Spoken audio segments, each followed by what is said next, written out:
edition of the SESI Journal Club. We are excited again to have you all in this Journal Club meeting. The first Journal Club went very well. And, we had some fruitful discussion of interesting articles, both classic articles and new articles. So we got a mix of similar articles for this time, but we got a theme as was suggested in the last time. So the theme for today's meeting is going to be acromioplasty, and we've got 3 articles, and we got some superb presenters and their mentors. So without further ado, we'll just go to the articles. I'm just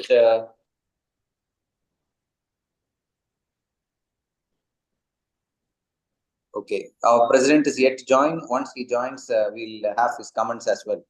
So with this, I'd like to invite the first presenter, Dr. Jeyavenkatesh, to present this article. The articles have already been circulated in the SESI groups. So I hope that all of you have read the articles. And I invite Saseendar to introduce the article, and then we'll start. Hello, Sujit sir. Hello, good evening. Good evening, everyone. Thanks for joining today in SESI Journal Club presentation. So I'm Dr. Saseendar from Pondicherry, India.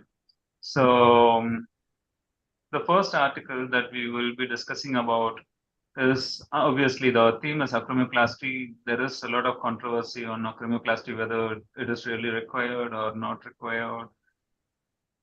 There is no clear answer to it, but considering that it is required or it is actually useful, there are certain things we need to understand where we have to do anteriorly, laterally, and how much we have to do this. There are a lot of questions. So considering this in factor, we have an article by Alexander Laderman published in JSES in 2020. The title of the article is Acromioplasty during repair of the rotator cuff tears removes only half of the impinging acromial bone. The purpose of the article is whether or not we are removing the right amount in the right place. So I will ask Dr. Jeyavenkatesh to discuss further about it. Over to Dr. Jeyavenkatesh. Good evening, President SESI and Secretary and other office bearers and senior members. Thanks for the opportunity to present here in this forum. I'm sharing my presentation. So the article, as mentioned earlier, is the acromioplasty during repair of rotator cuff tears removes only half of the impinging bone. So this article is published in JSES International, which is indexed in major indexing bodies, and the latest impact factor of the journal is 3.3. The article was published in the year 2020. So the lead author was Alexander Laderman. He is based on Switzerland. He was president of Shoulder Society of Switzerland, and he was actively involved in shoulder surgeries, both arthroplasty and arthroscopy related surgery. His H index is 41. This particular study was conducted between 2015 to 2016, but it is published in 2020. To date, this article was cited by 12 other publications. So, as mentioned earlier, this article is about acromioplasty, and the debate is whether to go with acromioplasty as a standalone procedure, and that incidence has decreased. And during a rotator cuff repair, whether the acromioplasty is necessary in all the cases or not. So the authors have said this, the lacuna in the literature, that there is no consensus on when and how to perform acromioplasty, and the location and extent of the removal has to be standardized. So rather than being a subjective phenomenon, the authors wanted to quantify the amount of impingement preoperatively and try to execute it during surgery. So, yeah. So the aim of the study was to determine the volume of impinging bone removed during acromioplasty. So this was done using a 3D reconstruction using a special software. And whether the volume of impinging bone removal influences post-operative range of movement and clinical scores. These were the objectives of the study. And the authors hypothesized that removal of more impinging bone would significantly improve the scores and patient range of movement. So this was their hypothesis. So how did they try to analyze, try to go about the study? So basically, it was a prospective study with the overall cohort was 127, and after exclusion criteria, like a standard exclusion of previous surgeries, trauma, or infection, and also they have excluded chronic cases with fatty infiltration of grade 3 and grade 4, and concomitant subscapularis. These were excluded. So finally, they come out with a number of 57. So the surgery indication for surgery was full thickness tear and 6 months of conservative treatment and correction of scapular dyskinesia, dyskinesis. So the main highlight of the study is use of this 3D reconstruction, a software called Ortho Planner. The same study group have previously published the Ortho Planner related articles in other journals previously in 2018. So the software was validated by them, and they have used it in this study. So basically, the authors have taken CT scans of all the patients preoperatively, made 3D reconstruction, and they have this OrthoPlanner preoperative planning solution in which they have created all the movements of the shoulder and all the day-to-day activity movements, like combing the hair, bringing the hand to the back of the head, and bringing the hand to the lumbar region. So like that. So in that simulation, they try to find the impingement. So they also measured critical shoulder angle, and during preoperative planning, authors were able to visualize the exact area where the humeral head impinges with the acromion, and acromiohumeral distance was also measured. And it took around 45 minutes for the surgeon to completely do this planning. And the amount of bone have to be resected was marked in the 3D simulator. So this was planning, but intraoperatively, there were no guidance to the surgeon. That surgeon is left to do the surgery based on his knowledge about the preoperative planning. And only after 6 months of surgery,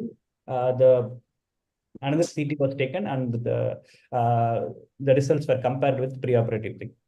So the methodology surgery was done by Alexander Lederman himself, and subacromial vasectomy was done, and acromioplasty was done in all cases based on the preoperative planning. But the coracoacromial ligament was preserved, and double row repair or single row based on case-to-case basis. Biceps was either tenodesis or tenotomized on case-to-case basis. And post-operatively, patients were kept on abduction sling for 4 weeks, and then active range of movement started. So clinical assessment and radiological assessment were done. Clinical assessment is done preoperatively and 6 months post-op.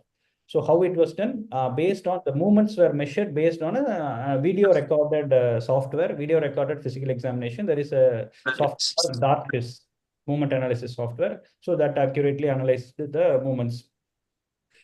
Other scores that were noted were pain was constant score, ASCA score, and subjective shoulder value.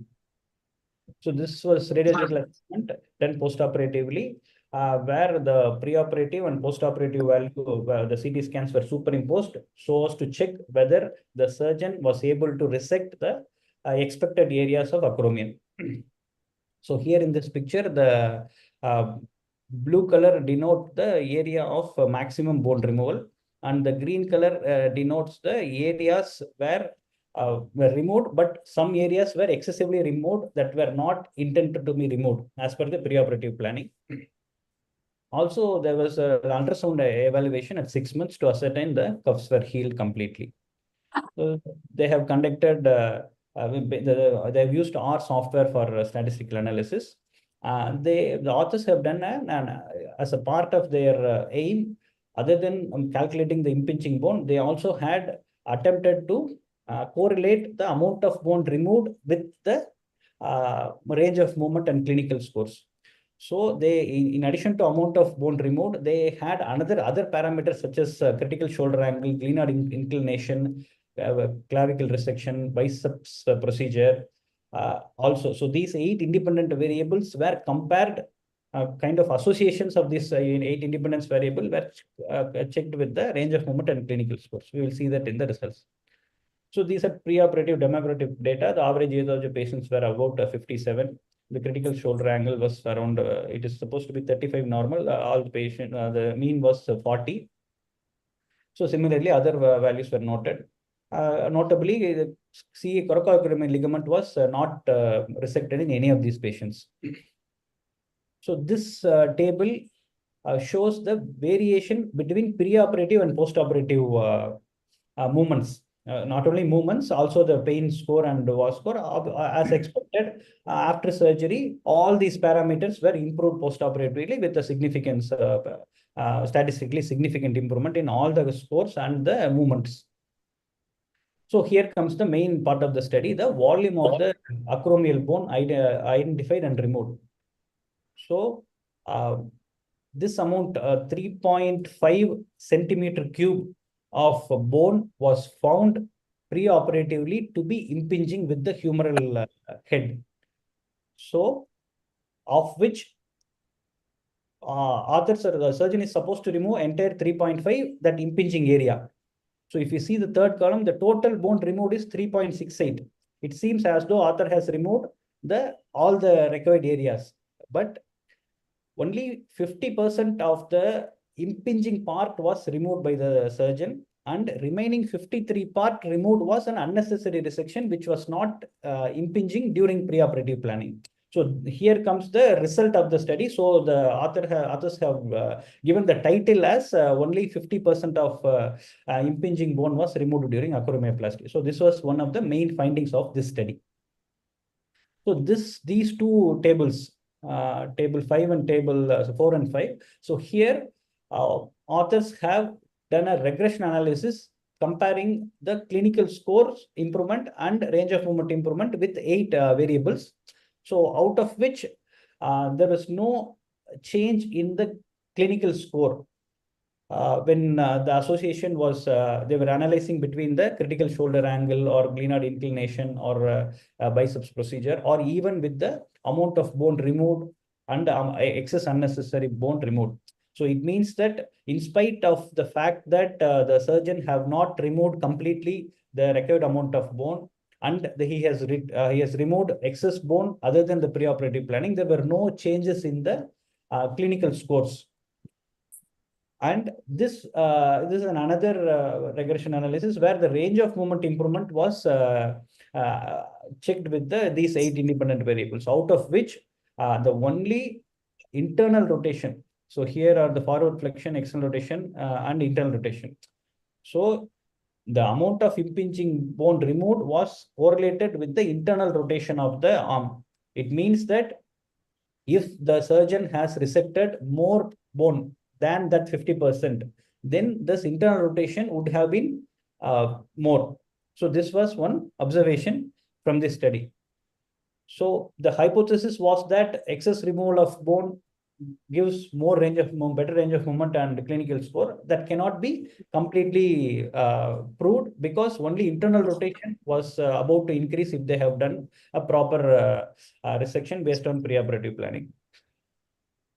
And it's inappropriate to draw any conclusion because rather than just seeing impingement in the preoperative CT scans, it's more about the symptoms rather than the CT and radiographic findings.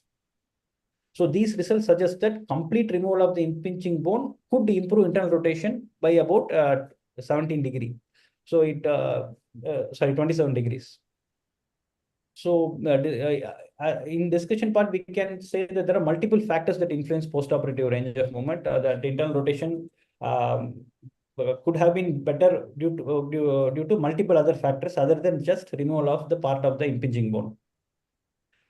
So strength of the study is that it's a prospective design, and there is strict selection of patients and unique technique used to plan acromioplasty. They had specialized softwares, and analysis of postoperative bone they were able to do that. And only one surgeon did the surgery and one independent examiner evaluated the results. So the drawbacks or flaws in the study are the clinical scores were limited to only 6 months post surgery, and the improvements after surgery cannot be attributed only to the removal of the impinging bone and to the tendon repair, because we have not taken into the quality of tendon repair and the physiotherapy, and there is no control group in this entire study. So there is a major drawback.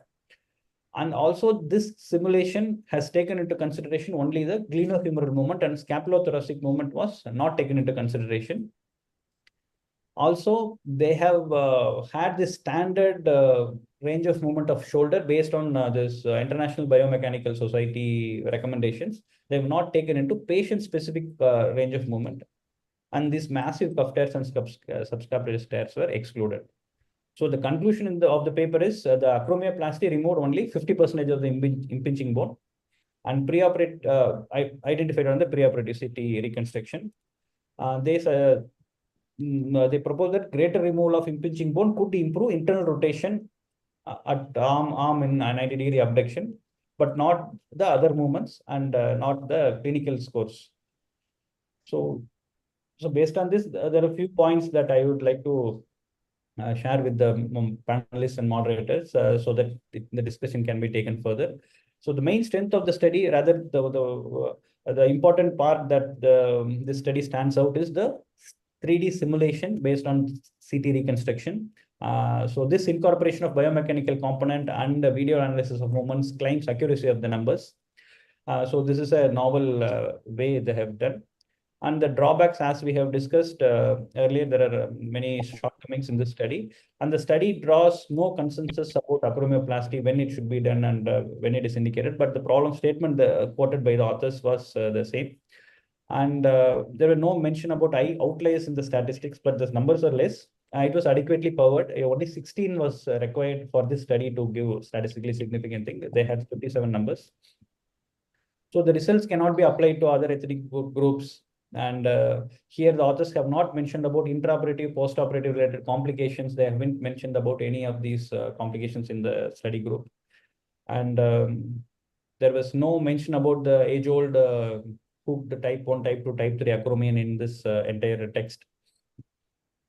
So yeah, the results were not blinded. The radiologist and bioengineer they were able to see the patient data and preoperative stuff when they're analyzing the postoperative data. And the rehab protocol and the long-term follow-up is missing. So this is the study, and there are a few things that we can consider is like similar to this kind of integrating medical treatment protocols along with help of biomedical research engineers that will help in future directions of accurate, precise surgeries that will benefit the patients. So we can have help of HTIC by IIT or Anna University and IAC Bangalore. So that may be a way to go in future. Thanks for the opportunity.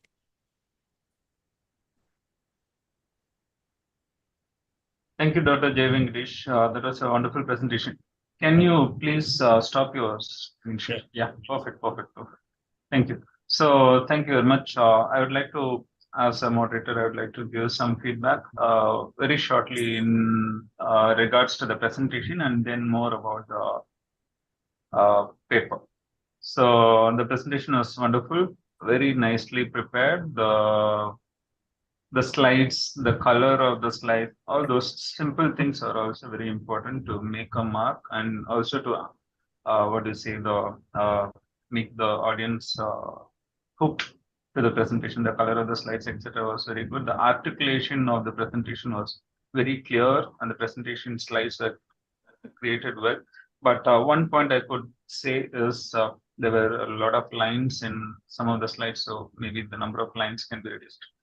That's all about it. But you have suggested appropriate future guidelines that you can imply out of the study. Thank you very much. The presentation was very good.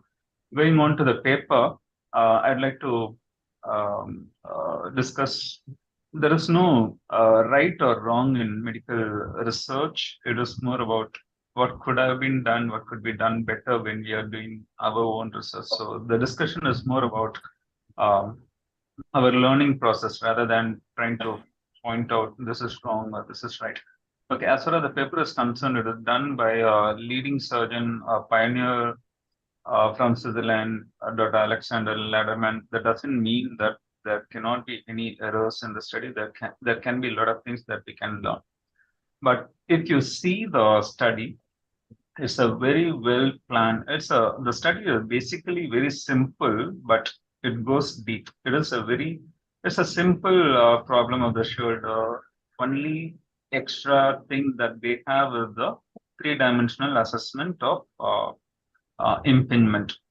The planning of the study is very, very good. They have done both quantitative and qualitative assessment of acromioplasty. That means quantitative is the amount of acromioplasty that has to be done, and qualitative is where the acromioplasty has to be done. This has of as far as the planning by the authors is concerned. So that's very good.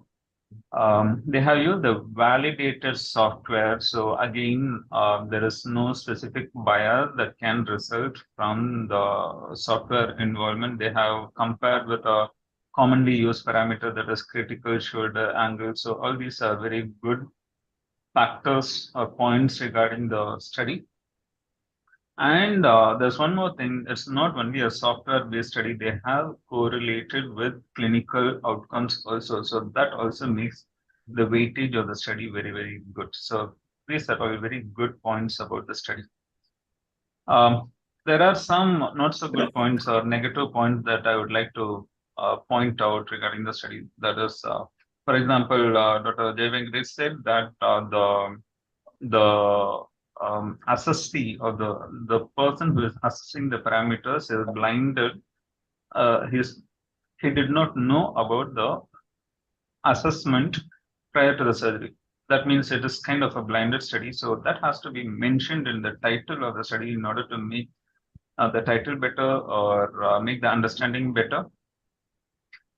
In the indication, they have excluded patients with fatty infiltration and patients who needed subscapularis repair. This is not very clear why they should have mentioned why this was done in a study where the assessment is primarily for the amount of acromioplasty or the location of acromioplasty, but it could be because they wanted to reduce the amount of bias when they are doing the assessment comparison with the clinical outcomes. So, but it could have been better if they pointed it out why they did this exclusion. See, the shoulder joint is very, very complex. It is very difficult to replicate what happens in our body on the computer.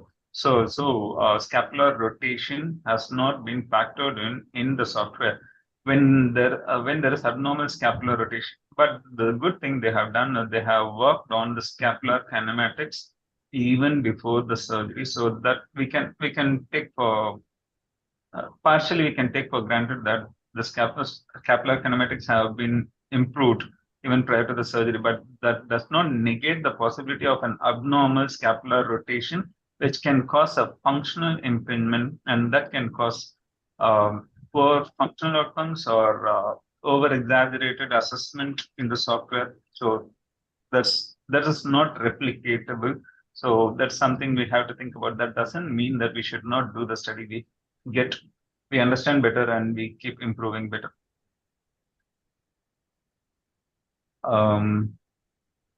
Yeah. So this my feedback. Any other feedback by the other moderators? I will come. Jeyavenkatesh, fantastic presentation actually. Thank you. Presented well. See when we all, I think there are only two groups of shoulder surgeons. The one group performs acromioplasty all the time. We feel very bad if we don't do acromioplasty, even if we don't find a hook there. And there is another group which doesn't do acromioplasty at all. We say acromioplasty, no, should not do. It's already smooth. Why do you want to create a raw surface and cause more bleeding and more, it all depends on what you believe in and how you have been brought up with. Now with acromioplasty, I do acromioplasty because that's how we were all taught, and that's how cuff repair started involved.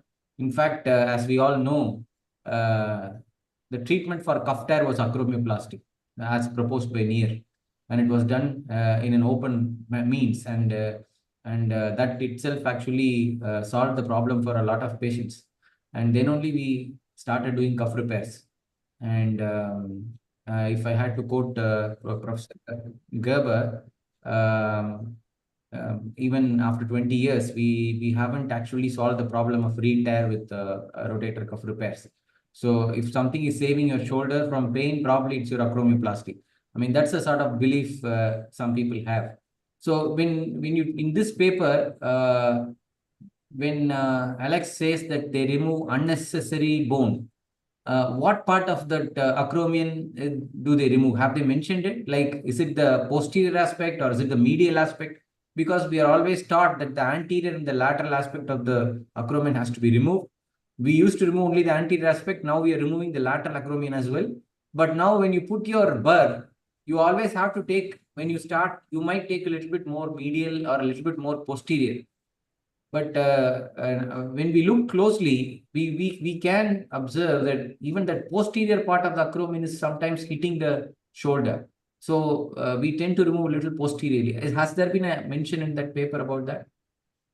No, sir, they haven't mentioned anything about which part was unnecessarily removed. They haven't. So Since it was varying from patient to patient, they haven't mentioned about any particular reason. Maybe so for they couldn't find a sort of a consistent pattern of unimportant bone which was removed. So they just haphazardly removed bone. Is that what? I don't think Alex will do that, because he would exactly know what bone to remove and what not to remove. So in his hands, if he has been removing almost half of unnecessary bone, then you can think about people like us. So sorry to interrupt. I think just to add that point, in page 2, or in the paper itself, preoperatively they have actually simulated what part of the bone is actually impinged and planned the surgical resection accordingly. That's what is actually mentioned, but they have not mentioned, because all surgeries were done by Alex, so he didn't mention the process of acromioplasty and how he did it. But they've mentioned they've actually mentioned the simulation, and they've actually pre-operatively assessed what part of it is impinging, and they've made a surgical plan. That is what is actually written. Yeah, no, what I mean, what I'm trying to find out is, are we removing more posterior bone than anterior bone, or is it the posterior bone which is impinging more? So that hasn't been studied. So that there is a room for studying that. So you have to actually map the undersurface of the acromion, divide it into quadrants, and see which part is impinging and which we are tending to remove. So that is something which will be interesting to look at. Another thing was actually, this is the average was 50%. Some cases they would have removed correctly around 60 to 70. Those patients, maybe they could have compared with the ones which was worse. Some would have been 40, 30 also. So that also could have been there. But the sample size, I don't think it was adequate for that. Yeah. We have to know whether it really, if you go according to that, this thing you've removed exactly what the computer wants, if you remove, whether the results are better. Yeah. Our president has joined. Deepthi sir, your take on this paper? And I've been online, I've been quietly listening. Very well presented. Yeah, I like the way you presented it. Of course, it was a bit elaborate, but it's good. This is something which is dear to me actually, because I look at the GI, the internal rotation and abduction 90 degrees on every patient which comes to my clinic. And there is a direct correlation between that and the impingement. So if somebody has said that in the paper, if they say that internal rotation is improved after doing a subabdominal decompression, I'm more inclined to do it. And the way they have actually done the paper is very well done, because they have looked at the pre-op rating, they have done a proper analysis of the bone which is impinged, and they have taken off that bone as well. And off late, I've been doing more of as Karthik was mentioning, decompression. That part, when I'm looking at the X-rays, you're seeing some peak of acromion which is coming out in these patients. And those patients, I'm tending to take out the lateral aspect. And my indication for removing the anterior acromion is when I look inside and you see a good fraying of the CMN, to definitely do a decompression. If the fraying is not there, then you can just do a soft tissue decompression sense only that expose the bone and then you don't need to take out the bone. That's how I approach my case. On this page, that is a positive reinforcement from my practice about the internal rotation improvement. The next time you see a frozen shoulder patient, I'll just give you one simple analogy. When you see a frozen shoulder patient, you follow them up, and when they recover their forward elevation, external rotation, everything. But the last one to recover is the internal rotation. When they have that internal rotation restriction, they all have anterior GT pain.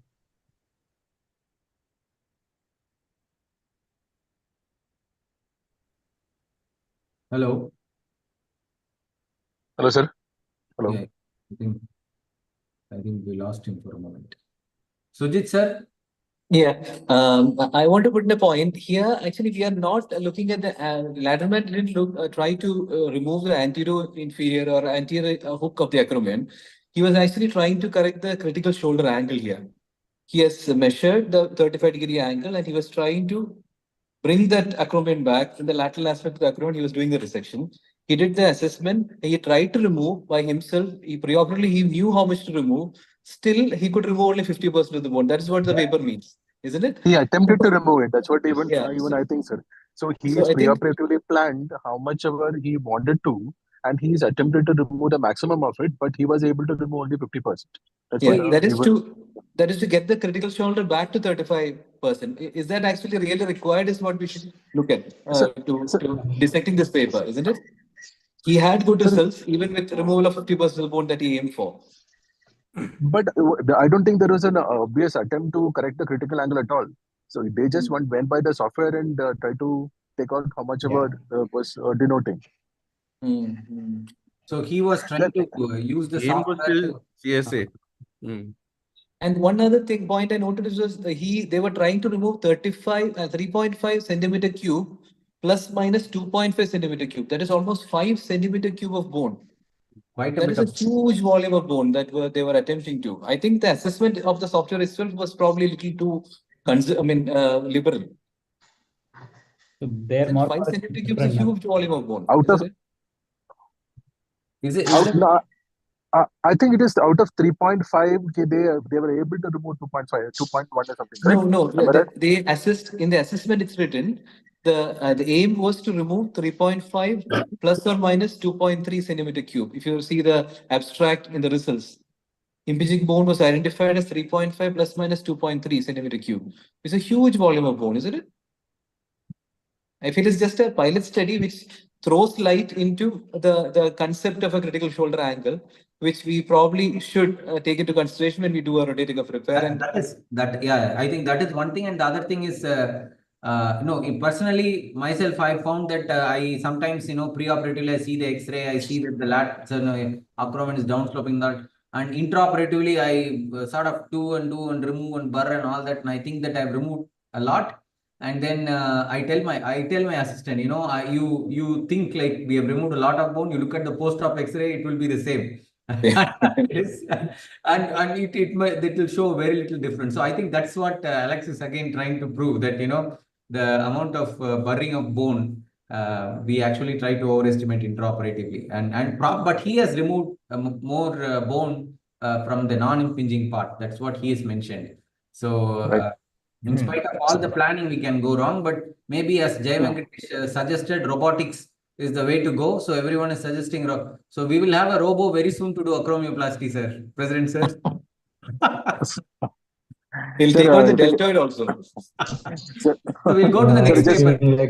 Sir, Karthik sir, one point. Karthik sir, if I can say something. Yes. Sir, this is overall impingement is a dynamic process.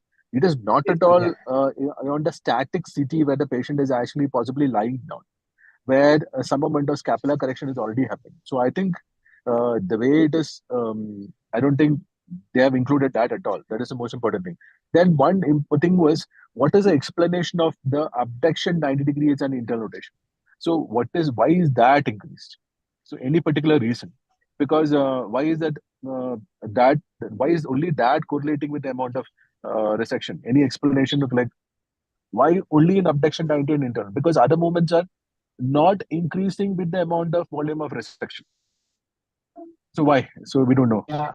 The one thing I felt was when you do anterior acromial resection or even resection on the anterolateral aspect, when you are internal rotating, the gravity velocity comes into it starts to strike on the anterior aspect of the acromion and the lateral aspect.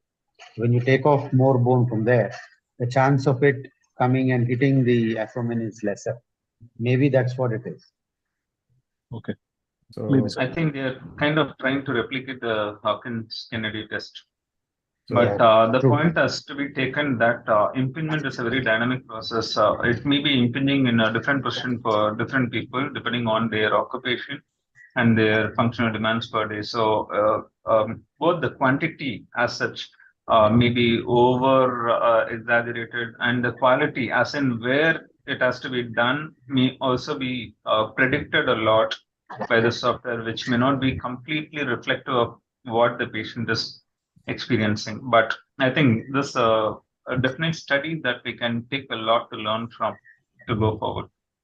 just one We'll point. go to the Final point to add, Karthik, just 30 seconds I'll take. I think one further on from here, I think they've used the CT because there are limitations in, doing a post-op MR cost and all. But now I think with the future, with access to dynamic MRI, that, will probably be the future in assessing impingement, because ultrasound is again, dependent. But I think dynamic MRI is something which probably will come into use in the near future. And then, it's already available in a few centers, but I'm sure, that will probably be the clear answer to impingement or not. Sure. So way to go. Fantastic. So we'll go to the next paper and introduce, who's going to introduce the paper? Me, Dr. Vineet. Yes, sir. I introduced Vineet. Okay. So the second paper is completely different from the one we saw now. It is a study for, again, rotator cuff with acromioplasty. It mentions in the title is associated with an increased rate of revision and subsequent procedures. The authors who are Swindle et al., and it's published in the Arthroscopy Journal in 2022. They've looked at the national database in the US from 2005 to 2014, looking at the codes. So that also has been a little problematic in their study, which Dr. Terrence will be telling soon. So here they look at the database and they've tried to assess whether acromioplasty is of any use. And despite AAOS mentioning that their recommendation currently is that give a moderate strength recommendation to not perform routine acromioplasty, still they saw that more than double were actually doing acromioplasty. So that is another thing. So I invite Dr. Terrence DeSouza to present the study. Dr. Terrence, can you go ahead? Yes, is my screen visible? Yes, it's visible. Right. So good evening, everybody. At the outset, my greetings to the President, Dr. Deepthi Nandan, sir, Karthik, Selvaraj, sir, all the seniors and all the office bearers of SESI, and all the viewers who have joined in to us to see in OrthoTV as well. I thank Dr. Vineet, sir. We have been having very good discussions last 2 days on this article, and it's a great thing to, again, go back and learn the basics and try to critically appraise the journal. So this article is again going on to the theme of this acromioplasty for this week. This article has been chosen from ASMAR journal, that is a sister journal of arthroscopy. It has an impact factor of 1.6, and this article was published in 2022 by Swindle et al.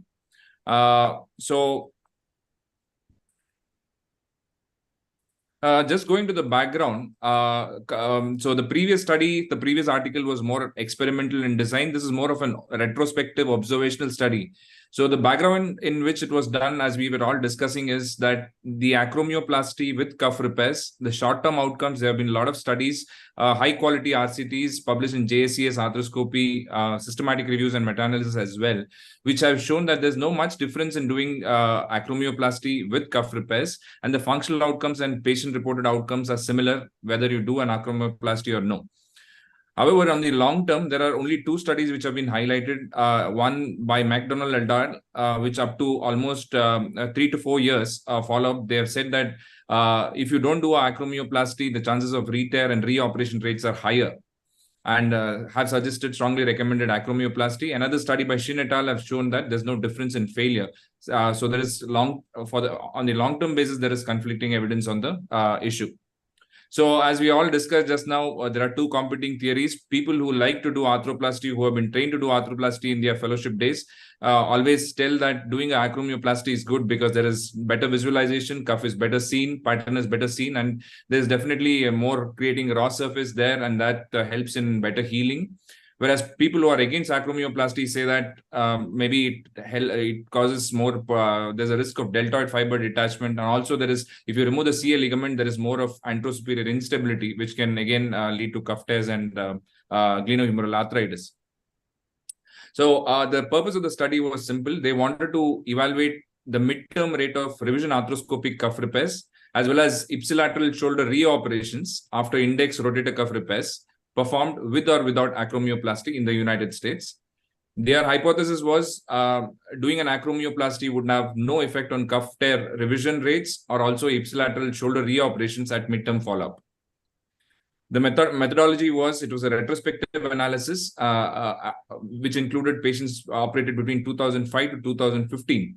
So they looked into their national database, and they used the current procedural terminology, which is called a CPT. They have multiple CPT codes for each procedure based on the International Classification of Diseases.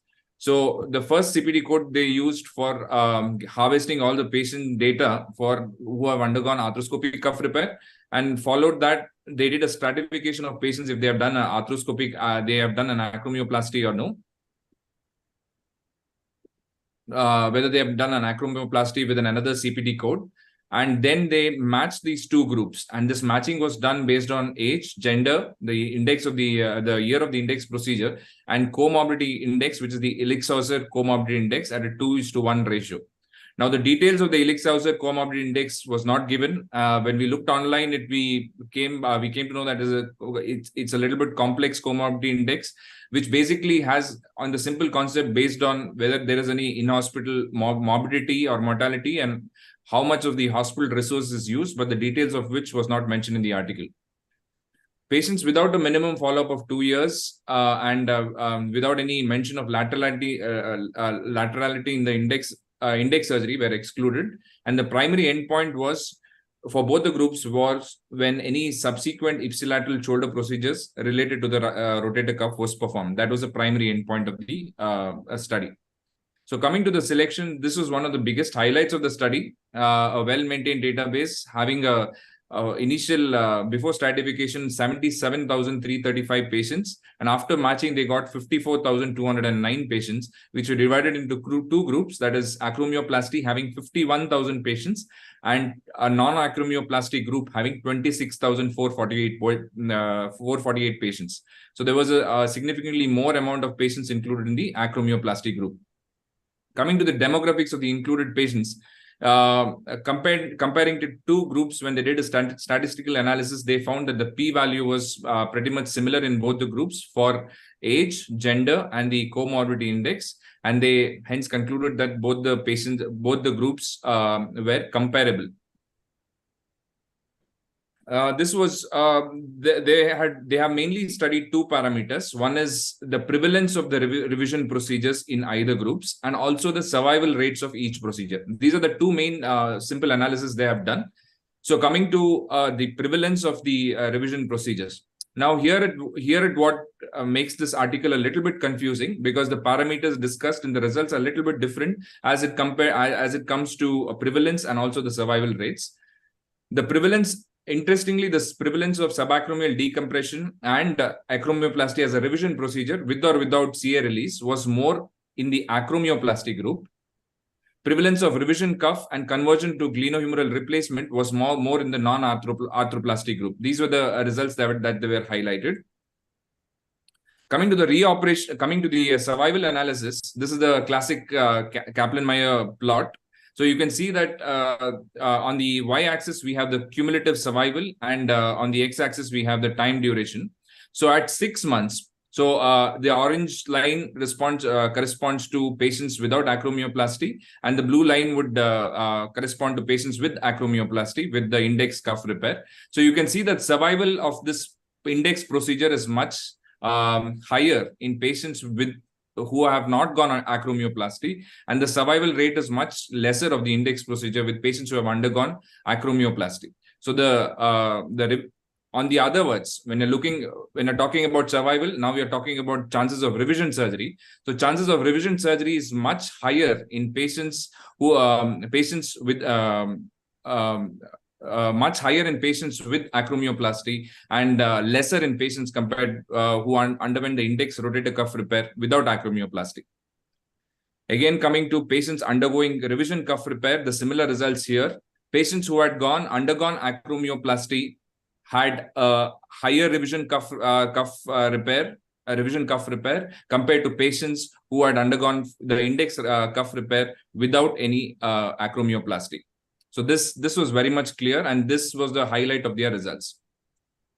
Coming to the points discussion in the points that those were highlighted in the discussion and how they have justified their results. So on the primary prevalence rate, there was no much discussion, but they have discussed more about their survival analysis. So the first thing is why patients having acromioplasty patients undergoing acromioplasty ended up having higher revision rates and reoperation rates. So the same thing that we were discussing after the first journal, that the critical shoulder angle. Now you can see that these most of these surgeries were done before 2014, and in this article they have not mentioned what type of acromioplasty they have done, whether they have done an anterior acromioplasty or whether they have done a lateral acromioplasty. So this is something that is very important. The previous speaker also told about the critical shoulder angle, which has not been discussed in this article. So two articles that they have discussed in depth in the discussion part is one study by Kathajan et al., which was published in 2016, which compared the anterior acromioplasty with the lateral acromioplasty. And they said that doing both in isolation will result in a still lesser improvement in critical shoulder angle, but when you combine both the procedures, that is anterolateral and lateral together, that results in a significant improvement in critical shoulder angle, reducing it to the ideal range of 30 to 35 degrees.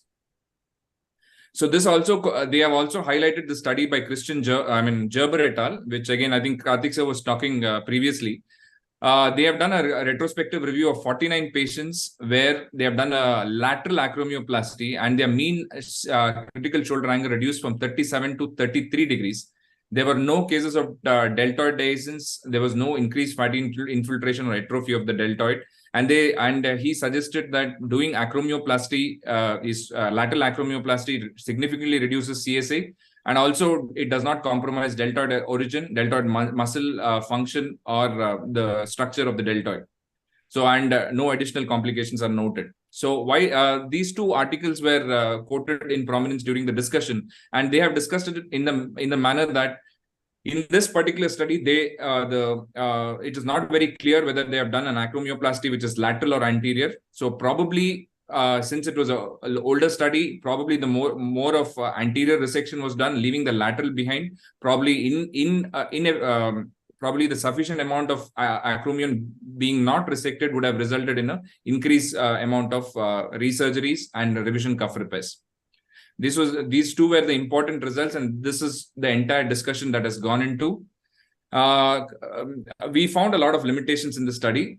First, being a retrospectively analyzed data, we found that there was no mention about tear characteristics at all, whether the pattern of the tear, the size of the tear, what was the fatty infiltration, retraction, nothing was mentioned. So we found that the population was matched only on age, sex, and the comorbidity index, which we feel that probably it is not enough to give this kind of a result.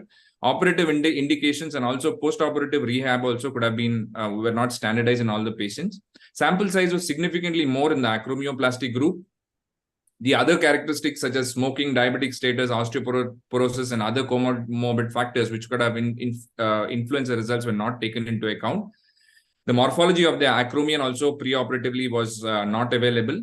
And as we discussed, the extent of acromioplasty was not documented. And another very interesting thing that they have highlighted in the results was that the glenohumeral revision to shoulder replacements. There was no separate code mentioned for the revision replacements. So they have included everything, including surface, including total shoulder, including reverse shoulder in the CPD code, which I think may not be the right way to go. The good point about the whole article is when we went through the results and we thought of the limitations, most of the limitations that we thought of were mentioned in the limitations. So this is the positive point actually. They concluded saying that using a large national database, concurrent acromioplasty at the time of rotator cuff tear was found to be associated with both an increased rate of overall subsequent procedures and also increased rate of revision rotator cuff repairs. Critical appraisal. Was the study relevant? Yes, I think acromioplasty is a hot topic now. It was definitely relevant. It did answer the research question and it disproved their original hypothesis. Anything new? Till now we have not had midterm or long-term outcomes after doing whether acromioplasty is good or no. This gives us an insight into this outcomes. Probably more validation is required. Research question was appropriate. The study had some biases, being a retrospective design, being the database limitations, the type of acromioplasty not being mentioned, and also the rotator cuff characteristics not being taken into consideration. Methodology, apart from the large highlight, the large highlight was the biggest positive point of the whole article. The data stratification using CPD codes and survival plot analysis using Kaplan-Meier curve for 5 years was another positive thing about the whole article. All the aims were positively addressed up to the mark, and they were addressed well in the conclusion as well. As discussed, there was no statistical analysis for the prevalence. They have just mentioned the prevalence. The results were just, and the whole discussion was based on the survival analysis, and nothing was mentioned in the discussion about the prevalence. Conclusions were drawn from the results, and all limitations were discussed nearly in the rest. Everything was okay, and I think there's definitely a scope for research comparing either anterolateral anterior acromioplasty and lateral acromioplasty in groups with well-defined cuff characteristics and acromial morphology. Thank you. Thank you, Dr. Terrence. Very well presented. It was crisp and clear. I think this is now for discussion because they've done quite a good study. Although the database is quite old, 2005 to 2014. They've well matched, as Dr. Terrence mentioned, age, gender, comorbidities. But there was a problem with the codes where they have not mentioned clearly what procedure was done, exactly how much acromion was removed, did they look at critical shoulder angle. All those things were not actually looked into. It is only acromioplasty versus non-acromioplasty. And acromioplasty patients were much more, almost double than those of non-acromioplasty. And the difference was slight, but it was significant. That's why they were able to come up with the conclusion that maybe acromioplasty leads to increased revision rates. So, but the question is whether it was enough. Again, you cannot say because it was done all over the US and how much was removed, it was not clear. So all these negatives of the study, but it does bring about, when you look at a database, all these things. So we'll open the discussion to everybody. And congratulate Dr. Terrence once again for a good presentation. Thank you, sir.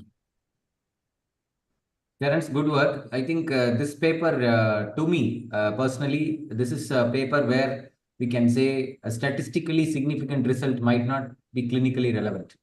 So, Absolutely. Proponent of acromioplasty, but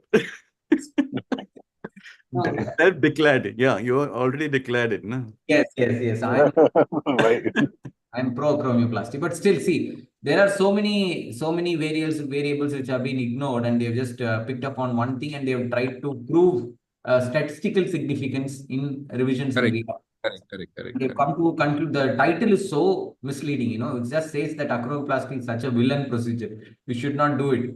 But I don't, that's what I feel. I mean, what is the others feel? Current, even they mentioned the current recommendation also. It is little against, not so much for, but anyway, it is still to be taken with a pinch of salt, the whole study. Yeah. Again, thing is that with so much numbers available, as Karthik is pointing out, you can draw out, a lot of conclusions based on the numbers. Because if you actually then specifically look at, the surgeon's volume, then you might actually be able to derive conclusion. Because this was the time when acromioplasties were being done for every patient. And so obviously, the more numbers, then it automatically translates to retear. So although because the amount of the difference, although it is, as he mentions, statistically significant, because the numbers were huge, 70,000 patients. So that's probably one factor to really keep it in mind. But that was really put nicely by Terrence. And the other thing is also to mention about, the acromion morphology, what is the difference, whether they've actually done a lateral or an anterior. All these technical matchups also were not being enabled because it's a large database. So that's one thing to mention. Sure. But well done presentation. Thank you, Terrence. Thank you. Anything else to add? Can I say something? Yes. Hello? Sir, go ahead, sir. Go ahead, sir. Terrence, nice presentation, and looking at the data is like a huge data. Yeah. But I feel that the bias is basically because it is done all over the US, multi-center studies, and Right. then we don't know what is the level of surgeon? Like, how is the surgeon doing it? There's no standardization on it. Correct. And again, as you said, there's a big bias because the acromioplastic group is much higher. Right. So, Double. and then double actually. So again, there could be a possible bias there. Then if you look at that paper, in the first 2 years, the results are the other way around. You're right. First 2 years, they are saying that the acromioplastic group has better results. That means lesser revisions. So, but that is changing when it is coming to the 11-year follow-up. So these are the things and they also, in the paper, they also mention about aggressive surgeons. Am I right? Yes. So depends upon the aggressiveness of the surgeons also they mention. Yeah. You're right. But otherwise, yeah. I just mention. Yes. Yeah. Very well presented. Can I make a point? Yes, sir. Yes, sir. Sir, please go ahead. Yeah, I am sure that it's not lateral acromioplasty. It should be an anterior and anterior-inferior, because the database is from 2004 to 14. Right. That time, the concept of critical shoulder angle and the lateral acromioplasty was not evident. And the most important thing of this actually this paper is by Gerber. So the most important thing is that they have given an objective amount of bone to be resected. So that was the first paper, I think. Right. But my question is that the reason for impingement in a rotator cuff tear, it is not due to the acromial morphology. It is basically due to the loss of centralization and proximal migration. So if you repair your cuff, the humeral head should get centered. Then what is the need for acromioplasty? Number one. Number two, there is a landmark paper in a clinical orthopedic and research by Ortho. And if the rotator cuff tear was due to the impingement, then the most of the tears should have been on the bursal side, especially the partial tears, right? But they have proved that degenerative changes on the acromial undersurface in 86% shoulder with articular surface partial tears, because 86% was on the articular surface, not on the bursal side. So I don't think it is the main culprit for a rotator cuff tear is an external impingement. It's due to the decreased vascularity, and the impingement is only secondary. It's not the primary thing. It's due to the loss of centralization due to the rotator cuff tear in a massive tear. So once you repair the tear, Good point. so I am against the Karthik. Yeah. No. We've got two groups here now. I absolutely agree with you. It is for me, it is just a additional procedure, to bring out some, open some, growth factors coming out, or if there is a obvious spur, you just want to remove it, that sort of thing. Mr. President, yeah. Yeah, can I just say something? It's very valid. You just mentioned, Prince, is that it's a multifactorial problem. It is never a single point. It's not mechanical. It is not degenerative alone. It's a combination of that, and it's a combination of even the biomechanics of the whole shoulder itself. Because the scapular positioning and everything else also contributes to this. One point which I found in this paper, which I had read this paper before, and I was a bit surprised by the results, because there is a big selection bias in this. Yes. So the people who have not done the acromioplasty, maybe they didn't do acromioplasty because they didn't find an impingement, and maybe the degree of tear was not as much as was in a patient who had acromioplasty and a larger tear. We don't know that. Faster repair or something. Size of tear and all has not been mentioned clearly. Yeah, it's not mentioned. So that is a critical point, and that is one critical point which which differentiates re-tears and which differentiates the outcomes after that. So I think we shouldn't take this paper on its face value because of its number only. I think we should be very careful in taking the conclusion of this. I think every patient should be treated a la carte. You see what is the problem, and you try to add some procedure to improve that problem. Is what my opinion. Sir, overall, I think We'll go for the next paper, and then we will have the further discussion. Sir, the one point was just before we go off, that I think the paper would have been really good if they have done as a cuff matched. They've got everything else matched. If they've done a cuff match, this would have been one of the best papers out. Yes, sir. Exactly. Yes, you're right. Okay, all right. So we'll go to the next paper. I invite Dr. Sujit Jose to introduce the paper. Yes. Another paper in the same line. This is by Woodmaster and group from Ontario, Canada. Their study started in 2003, and they had a pilot study which was done in 2003 to 11, where 86 patients were considered, and there was a gap, and then they did a secondary study. There was a publication earlier, and the second study from 2015 to 21, and they tried to analyze after the understanding, as Dr. Prince said, the external impingement, and our understanding has changed with the type of dynamics which goes into impingement and the changes. But then this again shows a difference in the groups between acromioplasty with and without acromioplasty, and they have found that without acromioplasty, the reoperation rate was higher. So I would invite Dr. Rakshith to talk on this paper. Over to you, Dr. Rakshith. Good evening, sir. At the outset, I would like to thank my mentor, Dr. Sujit Jose, and also SESI for providing me this opportunity. So the title of the paper is Arthroscopic Rotator Cuff Repair with and without acromioplasty in the treatment of a full thickness rotator cuff test. As the first speaker spoke about how much to remove, the second speaker dwelled on whether it's an anterior or an anterolateral acromioplasty. First, let's dwell into the primary question, whether an acromioplasty should be done or not through a randomized control trial. It's a long-term outcome of a multi-center randomized controlled trial. This article was published in a reputed journal, that's the Journal of Bone and Joint Surgery, and it's indexed in Medline, PubMed, Scopus, Cross-Reference, Portico, and Web of Spines. It has an impact factor of 5.3, and there's no conflict of interest. This article was published in 2022, and the authors are Jared M. Udmas, Khatib, Sheila McRae, Peter Lapner, Randy Mascarenhas, Devdutt Nyogi, and Peter McDonald. Coming to the background, shoulder pain due to rotator cuff pathology accounts for around 22% of population. If we dwell into the cause of this, it can be an intrinsic or an extrinsic theories. Intrinsic theory is that the aging process and intrinsic pathological degeneration due to eccentric overload. If you take into this perspective, then performing a subacromial decompression does not address this degenerative process, and thus performing acromioplasty is not beneficial.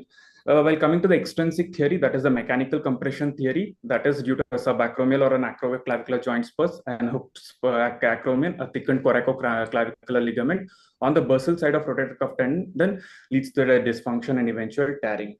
But according to this, subacromial decompression, which is described as bursectomy, coracoacromial ligament release, acromioplasty, is believed to eliminate this extensive mechanical impingement. There are several papers comparing this with acromioplasty, without acromioplasty, their benefits, etc.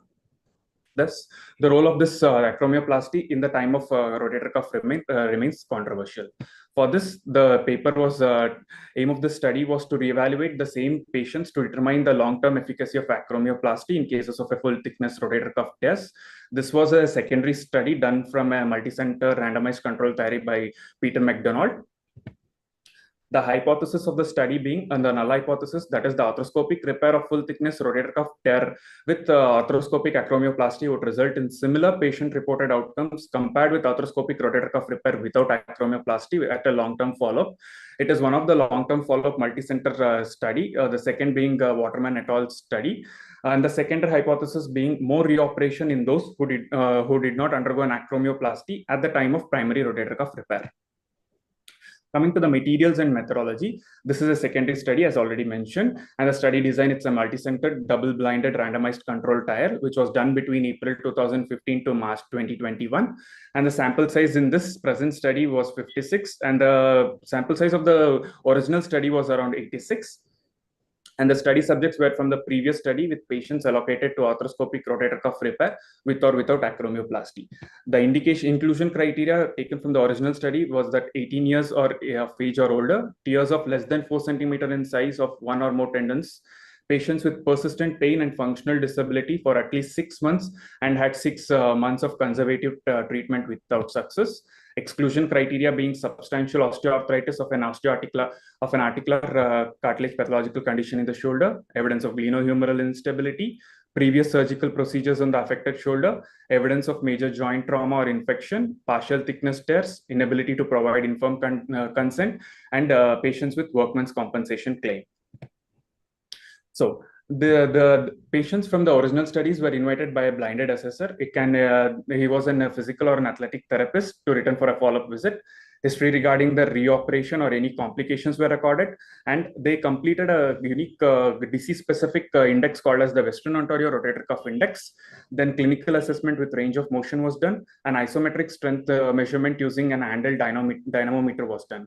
If the participants were unable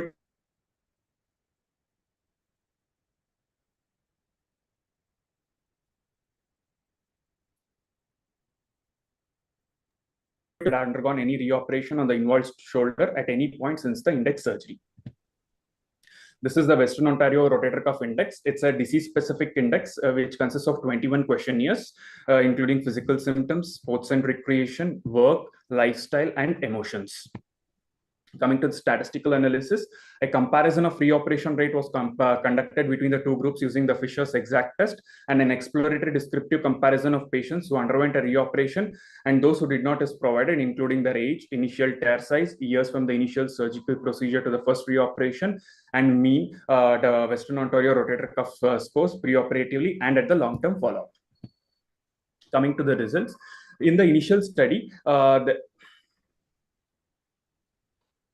in the initial study, there were around 86 participants, and 45 were in the without acromioplasty group and 41 in the with acromioplasty group. In that, 56 were followed up for the final study. The total 31 were in the without acromioplasty group, and 25 were in the with acromioplasty group. In that, 22 attended physically, while 9 of them sent their questionnaire through mail. In with acromioplasty group, 25 of them, 17 of them attended physically, while 8 of them sent the Western Ontario Rotator Cuff Index through mail. Coming to the demographic characteristics, the age at the long-term follow-up was around 69 years in group without acromioplasty, and group with acromioplasty, it was around 67.6.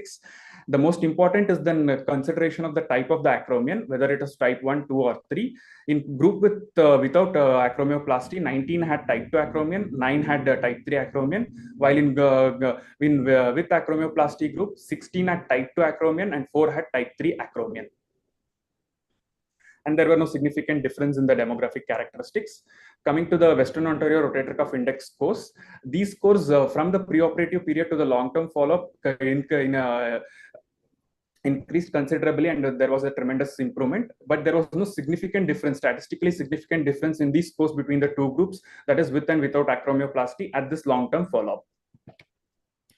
And the range of motion was also, there was no difference in the range of motion between the two groups, and there was a statistically insignificant. And patients who underwent reoperation following the initial study group, 7 patients who belong to group without acromioplasty underwent reoperation.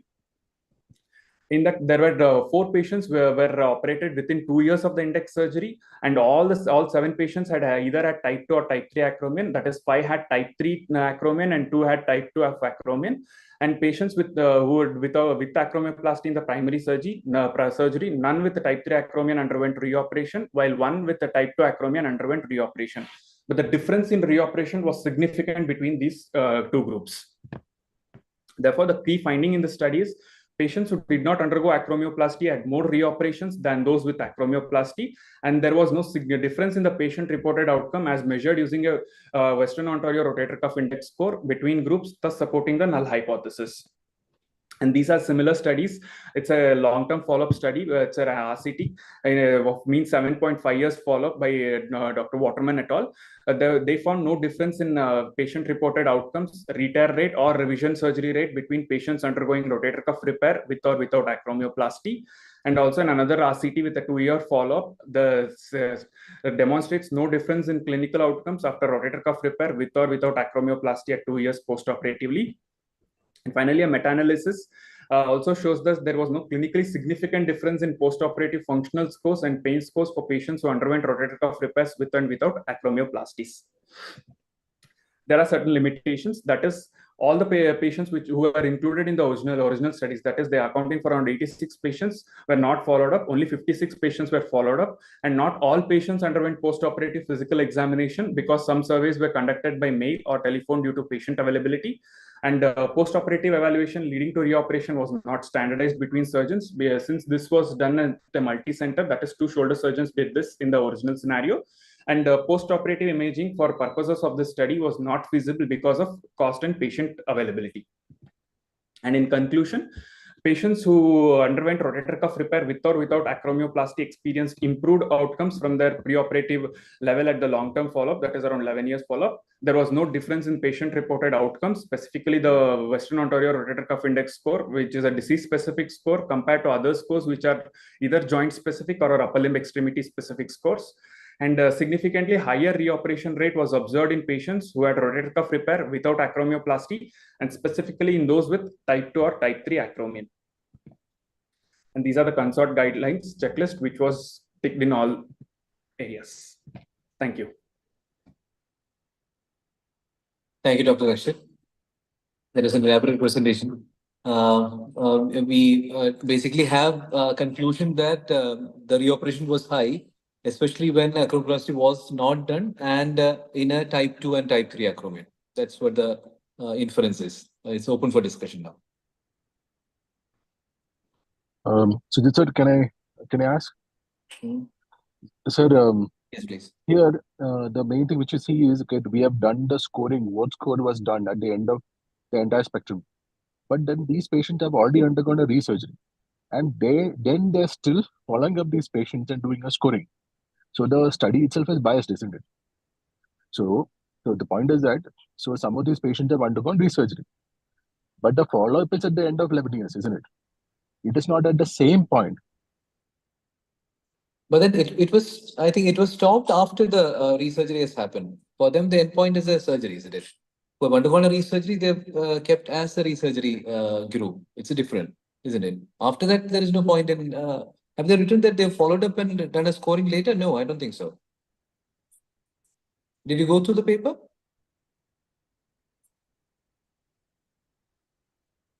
It's written that a reoperation was done, and that was the endpoint for that particular patient. The study ends there for that particular patient. For the others, it has continued till this long-term follow-up. I think it's a very well-designed randomized control trial. Obviously, one take-home for me is the number needed to treat is very small. it's doable. I mean, it's what, for 51 patients and total of about, 51 in one yeah. group. So at the end, and they could come out with a sort of a result which could be statistically significant and maybe, I don't know if clinically significant or not. But then I think if somebody is trying to design a trial, a randomized control trial is still feasible. With we don't need 300 or 400 patients. I think with about 70, 80 patients, we can design a very good trial. And it was a multi-center trial, right? It was done in 2 centers. Yes, sir. It was done in 2 centers, sir. 2 different shoulder surgeons were operating. Yeah. So I'm sure this is so from this Rakshith very well presented. Very good presentation, very impressive. I didn't go through this paper in detail, but I can get all the salient points from your presentation. It was very good. Keep it up. And so this should serve as a call for some of us to take up and do an RCT like this in any topic for that matter. Even in acromioplasty, maybe we can design it better. Anything else, Vineet, sir? Yeah, I think they're done. This is a more recent database, and here they had slightly more patients. This is 2015 to 21, no? So more patients without acromioplasty than with acromioplasty, but they have done it very well. And then finally said pre-operation rate, and they specifically said in type 2, type 3. That also they looked at type of acromion. So it is quite a well done study, except numbers are there, but yeah, it can be published. But Yeah, less to really say. Senthil, sir? Yeah, one thing is that, obviously the length of the follow-up. I mean, obviously they have their own limitations. All of them did not have imaging and all that, but still it's a significantly long follow-up, more than 7 years to actually, follow up these patients and find out. That's one thing. But the other important thing is that, in the revisions, if you actually closely look at the 7 revisions, out of the 7 revisions, 3 of them were repeat acromioplasties. So they are not revision. Cuff repairs were 3 and 1 was reverse. So, and again, if you look at the data, those were kind of more towards the type 2 and type 3 acromion. So obviously, when a patient comes back with pain, the immediate thing that strikes you is that there is no cuff repair, you'd say the patient has acromion. So whether you would go ahead and do there is a solution available in front of you, so that's like resurfacing the patella. If you haven't resurfaced the patella, go back and do it if the patient has pain after you'll TKO. say, okay, I've not done a good enough and do it. So it's a revision not revision, acromioplasty is being offered. So that's another factor. The patient had such a big tear that the tear couldn't be, they just had an acromioplasty. That the tear was intact, the repair was intact. No, it's not about the repair. Whether they had a tear or no tear, stratified them. That pre-op stratification was excellent because they stratified according to age, tear size, pre-op scores, age, which they had, where it's not stratified according to the cuff repair. But it is mainly that, when you have something to offer that, type 2, type 3 acromion, you would offer an acromioplasty. So straight away, there is an inherent bias that, you would offer it straight away. That's the critical point to actually look at. Karthik, sir? Yes. Karthik, sir, I was in the midst of asking the question, so did the panel actually look into it? So basically, so there are some of the patients are undergoing resurgery, but still the scoring is done at the end of 7 years, isn't it? So then they're saying the score is same. No, the revision patients, the revision patients are they are scoring the patients who have not had revisions, and they've compared the scoring for both these patients, and they say that the score is comparable. So as such, the functional score between the 2 groups is comparable. There's no difference. There is no difference. But then if you look at revision procedures, there are more revision procedures in this group. That's what they're saying. So anyway, this is this is just to start the discussion on acromioplasty. Sir, Deepthi, sir, do you want to add, and so that we can conclude? Anybody else have more points to add? No, I think the last for the one was very well presented, Rakshith. Thank you very much for that. Nothing much to add because they have actually stratified well, done a randomized trial. I think randomized trial is the highest level of evidence you can get.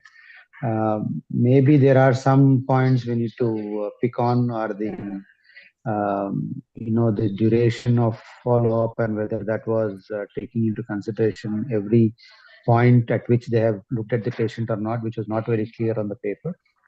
But what Ayyappan was pointing out was also very relevant.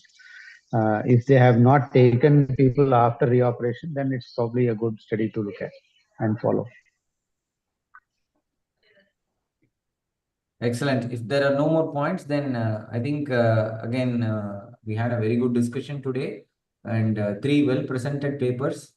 And we had fruitful discussions again. Still, the question remains open.